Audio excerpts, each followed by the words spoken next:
বুকু ফাটি যায়। আৰু ৭৭ চনত আমি ইয়াত আহা আমাক কোকেশ্বৰ পৰা বহাইছে। যেতিয়া গৰা খহি ল'লে ডালগুৰিৰ পৰা কোকেশ্বৰ পৰা আমাক আমি নিজে বহাইছে।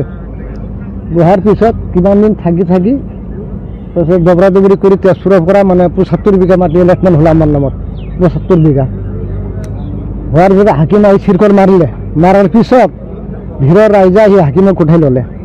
উঠাই লৈ গৈ নামঘৰত হাগু গাড়ী থৈছিলে। থোৱাৰ পিছত এইফালে আৰু আমি নাজানো কি কৰিলে, সিহঁতে কৰিলে। তাৰপিছত বন্ধ হ'ল। বন্ধ হোৱাৰ পিছত অলপ দিন পিছত ৮৩ চনত আকৌ আমাক জ্বলাই দিলে, ঘৰ বাৰী পুৰি দিলে।